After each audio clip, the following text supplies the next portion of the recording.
Some stories disappear from the headlines, but the questions never go away. This is one of those stories. This is Forgotten Cases. At 7:30 in the morning, the front door was unlocked. The porch light was still on. 3 purses sat neatly in a row, keys inside, money untouched. There were no signs of forced entry, no screams reported, no neighbors who saw anything unusual. Just a quiet house in Springfield, Missouri, and 3 women who vanished without a single confirmed witness. Whatever happened here didn't announce itself. It didn't leave fingerprints anyone could follow, and it didn't give investigators the one thing every disappearance depends on: someone who saw it begin. On June 7th, 1992, Springfield was waking up to an ordinary Sunday. Church bells, lawn sprinklers, weekend silence. Inside a modest home on East Delmar Street, however, something had already gone terribly wrong. This would become known as the Springfield 3, one of the most haunting unsolved disappearances in American history. Not because of what was found, but because of what wasn't. No struggle, no timeline, no witnesses, and no clear explanation that has survived more than 3 decades of scrutiny. 19-year-old Suzanne Susie Streeter and 18-year-old Stacy McCall had just graduated from Kickapoo High School. The night of June 6th was supposed to end with celebration, parties, laughter, familiar streets. Originally, the girls planned to stay at a friend's house, but sometime after 2 a.m., plans changed. They drove to Susie's home instead, where Susie lived with her mother, Cheryl Levitt, a 47-year-old cosmetologist known for being cautious and private. That decision, seemingly insignificant, is the last confirmed choice any of them ever made.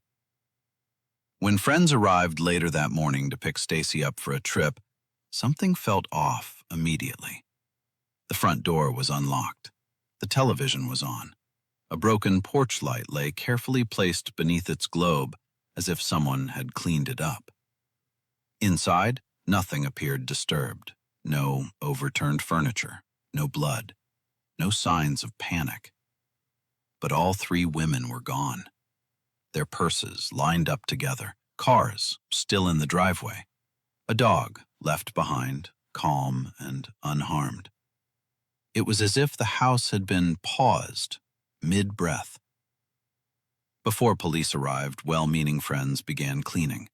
Ashtrays were emptied, surfaces wiped, possible evidence erased without anyone realizing it mattered. By the time investigators stepped inside, the house had already lost pieces of its story, and whatever had happened overnight was now even harder to reconstruct. No forced entry, no noise. Investigators quickly ruled out a random burglary. Nothing valuable was missing, no windows broken, no door pried open. Neighbors reported hearing nothing. No arguments, no footsteps, no vehicles speeding away. This wasn't chaotic violence. It was quiet compliance, or careful control, which raised an unsettling possibility. Whoever entered that house may not have needed to force their way inside at all. In the days after the disappearance, the house received a series of strange phone calls. Heavy breathing. Silence. No words. Police attempted to trace them. They failed. Whether the calls were connected or cruel coincidence remains unresolved. But they reinforced a growing realization. Someone, somewhere, might still be watching. Over the years, several persons of interest emerged. A local gravedigger, a violent offender familiar with the neighborhood, men who lived close enough to know the routines of the house. One tip claimed the women were buried beneath a parking garage. Ground-penetrating radar was used. No remains were found. Another lead suggested organized crime involvement. No evidence supported it.